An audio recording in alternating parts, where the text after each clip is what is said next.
Туған жер алтын бесігім. Туған жер ауылым алтын бесігім. Оның адам өмірінде алатын орны ерекше, киелі ұғым. Туған жер, туған ел деген екі ғана сөзде қаншама мағына жатыр, қаншама ой жатыр десеңші. Туған жер қадірі дүниедегі ең ұлы деген нәрсемен пара-пар. Себебі ол сенің әлпештеген анаң, аялап өсірген әкең, туған туыстарың, аға әпкең, сені білім жолында жетелеген ұстаздарың, жора жолдастарың, дүниеге келген жер, қызыққа толы өткен балалық шағың, туған ауылыңның ауласы.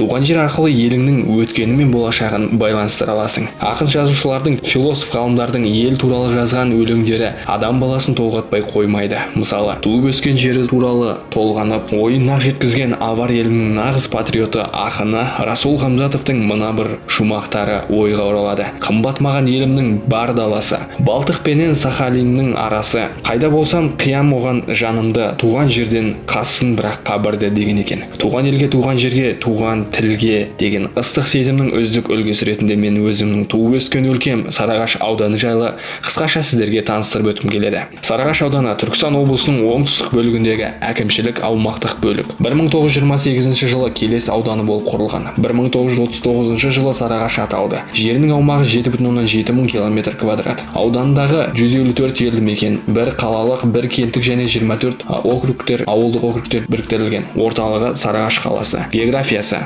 аудан жері негізінен төбелі, қырқалы, жазықты келеді. Солтүстігін Белтау жотасы, батысын Ыздықұм құмы, Қауынбай молда жотасы, оңтүстігінде Шардара бөгені алып жатыр.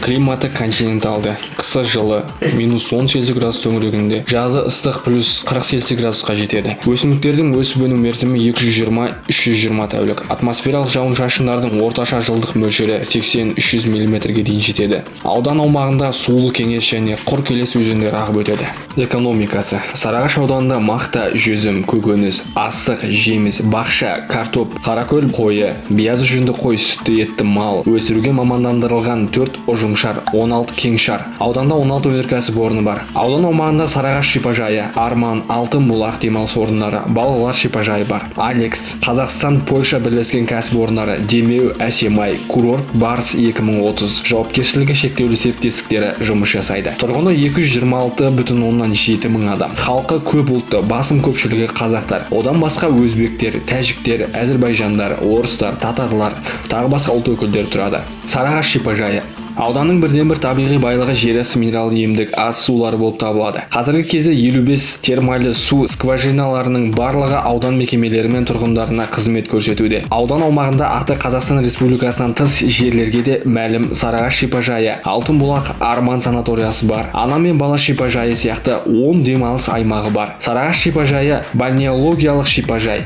Ташкент қаласынан 15 шақырымдай қашықтықта орналасқан. 1953 пен 1956 жылдар аралығында емдеу орнына айналды. Сарыағаш шипажайы табиғи байлығы жерасты минералды емдік ас сулары болып табылатындықтан шаруашылық ұңғымалардан тәулігіне 84 метр куб су алады. Емге пайдаланылатын минералды суының температурасы 49-52 Цельсий градусты құрайды. Құрамында кремний қышқылы, радиоактивті элементтер, азот, гидрокарбонат, натрий, калий, кальций, магний, алюминий, мыс, марганец, молибден және микроэлементтер бар. Ас қорыту органдарының қызметі: зат алмасуы бұзылған жүйке жүйесі, қол, аяқ, тері, әйел ауруларымен сырқаттанып қалғандар келіп емделеді. Бұл шипажай Қазақстан Республикасы және басқа да тыс жерлерге белгілі.